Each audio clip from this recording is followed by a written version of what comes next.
Hello friends, legal and social awareness के इस episode में आप सभी का बहुत बहुत स्वागत है। ऑनरेबल सुप्रीम कोर्ट के द्वारा एक इंटर कास्ट मैरिज के मामले में बहुत महत्वपूर्ण जजमेंट पारित किया गया है। आज की वीडियो में उसी जजमेंट्स के बारे में बातचीत करते हैं और देखते हैं कि ऑनरेबल सुप्रीम कोर्ट के द्वारा कौन कौन सी महत्वपूर्ण बातें कही गई हैं और क्या प्रिंसिपल लेट डाउन किए गए हैं और संपूर्ण मामला क्या था। साथियों, मामला कर्नाटका का है। कर्नाटका के बेलागवी डिस्ट्रिक्ट में एक मुरगोड़ पुलिस स्टेशन है। मुरगोड़ पुलिस स्टेशन में एक व्यक्ति के द्वारा अपनी पुत्री की लापता होने की एफआईआर पंजीकृत कराई जाती है।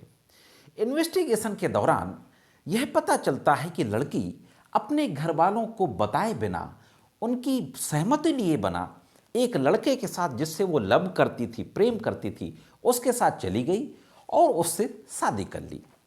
जब इन्वेस्टिगेटिंग ऑफिसर को यह बात पता चल जाती है तो लड़की के द्वारा यह भी कहा जाता है कि आप इस केस को क्लोज कर दें। इन्वेस्टिगेटिंग ऑफिसर के द्वारा इस केस को क्लोज करने के बजाय लड़की से यह कहा जाता है कि लड़के को और आपको, यानी लड़का लड़की दोनों को, पुलिस स्टेशन आना होगा और अपना बयान दर्ज कराना होगा। यह धमकी दी जाती है आईओ के द्वारा कि अगर आप पुलिस स्टेशन नहीं आते हैं और अपना बयान दर्ज नहीं कराते हैं तो लड़के के विरुद्ध किडनैपिंग का मुकदमा दर्ज किया जाएगा। हाँ दोस्तों, अपहरण का मुकदमा दर्ज किया जाएगा। इस बात से परेशान होकर के लड़का लड़की के द्वारा ऑनरेबल सुप्रीम कोर्ट में भारत के संविधान के अनुच्छेद 32 के तहत एक रिट पिटीशन फाइल किया जाता है और रिट पिटीशन फाइल करते हुए इन सारी बातों को कहा जाता है और उस एफआईआर को क्वैश करने की प्रेयर की जाती है। 8 फरवरी 2021 को ऑनरेबल सुप्रीम कोर्ट के डिवीजन बेंच के द्वारा, जिसमें जस्टिस संजय किशन कौल और जस्टिस ऋषिकेश राय थे, इन दोनों न्यायमूर्तियों के बेंच के द्वारा विस्तार पूर्वक सुनवाई करते हुए जजमेंट दिया जाता है। जजमेंट में जो अहम बातें कही जाती हैं, सबसे पहले उन पे एक नज़र डालते हैं और इसके बाद फाइनल प्रिंसिपल क्या लेट डाउन किए गए उसको देखते हैं। ऑनरेबल सुप्रीम कोर्ट के द्वारा तमाम जाति व्यवस्था पर टिप्पणी करते हुए यह कहा जाता है कि अपनी पसंद से शादी करने से क्लास सम्मान, यानी जो वर्ग सम्मान होता है, और जो ग्रुप थिंकिंग होती है उसकी अवधारणा पे किसी तरीके का प्रतिकूल प्रभाव नहीं पड़ता है। ऑनरेबल सुप्रीम कोर्ट द्वारा यह भी कहा जाता है कि आजकल के जो शिक्षित युवक और युवतियां हैं वह अपनी पसंद से जीवन साथी का चुनाव कर रहे हैं और यह समाज के पहले मानदंडों से अलग है। पहले के मानदंड जहां पर जाति और समुदाय का एक प्रमुख स्थान होता था, यह आगे का रास्ता है और इस बात की संभावना है कि इससे जाति और समुदाय के बीच में तनाव कम होगा। लेकिन ऑनरेबल सुप्रीम कोर्ट ने यह भी कहा कि इसी बीच ऐसे युवक और युवतियों को अपने बड़ों की धमकियों का भी सामना करना पड़ता है। इसीलिए न्यायालय ऐसे युवक और युवतियों की सहायता करने के लिए आगे आते रहते हैं। ऑनरेबल सुप्रीम कोर्ट ने इससे पहले जो 2 महत्वपूर्ण केसेस हुए, सफीन जहां वर्सेस अशोकन केएम और न्यायमूर्ति KS. Puttaswamy versus union of India, ये 2 मामले भी इंटरकास्ट और इंटर रिलीजन मैरिज से संबंधित थे।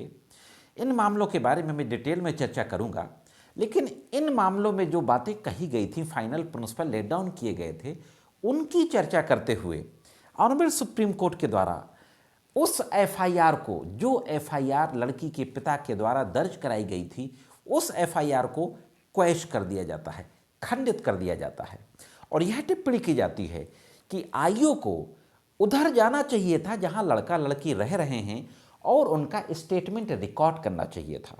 बजाय इसके आईओ लड़का और लड़की को थ्रेट करने का काम कर रहा है, धमकाने का काम कर रहा है। इस तरीके की तमाम टिप्पणी की जाती है और यह कहा जाता है कि इस तरीके की शादियों को जो हम बढ़ावा देंगे तो इससे समाज में जो जातियों के बीच में जो तनाव हैं, जो दूरियां हैं, जो भेदभाव है, वो शायद कम होगा। यह भी कहा जाता है कोर्ट के द्वारा कि जो पसंद की शादी का अधिकार है वह गर्मामयी जीवन जीने के अधिकार में शामिल है। राइट टू डिग्निटी में शामिल है। और राइट टू डिग्निटी आर्टिकल 21 के तहत एक फंडामेंटल राइट होता है दोस्तों। और इस तरीके से फैसला देते हुए लड़की के माता पिता के बारे में कोर्ट के द्वारा कहा जाता है कि हमें उम्मीद है कि लड़की के माता पिता में इतनी समझ है कि वह शादी को स्वीकार करेंगे और ना सिर्फ बेटी बल्कि उसके पति से भी सामाजिक संपर्क स्थापित करने की कोशिश करेंगे। और फाइनली कोर्ट के द्वारा यह कहा जाता है कि जब दो बालिग आपस में विवाह करने के लिए सहमत हों तो परिवार या समुदाय या कबीले की सहमति की आवश्यकता नहीं है दोस्तों। और दोस्तों सबसे महत्वपूर्ण बात, जजमेंट के अंत में बाबा साहब भीमराव अंबेडकर की जो किताब है जाति उन्मूलन, उस किताब के एक पैराग्राफ को कोट किया जाता है और इसके बाद उस जजमेंट को खत्म किया जाता है। वह पैराग्राफ आपकी स्क्रीन पर मैं आपके सामने पढ़ने जा रहा हूँ। मुझे विश्वास है कि असली उपाय अंतर्विवाह है। रक्त का संलयन अकेले ही परिजनों और परिजनों के होने का एहसास पैदा कर सकता है।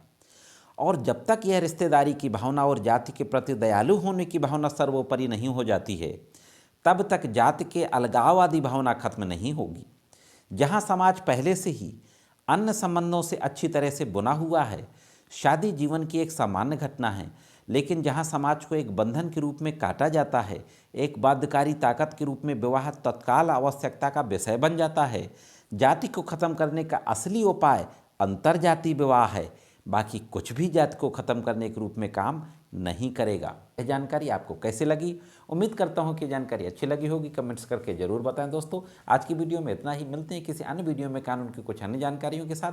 तब तक कानून की विभिन्न तरीके की जानकारियों के लिए देखते रहें लीगल एंड सोशल अवेयरनेस।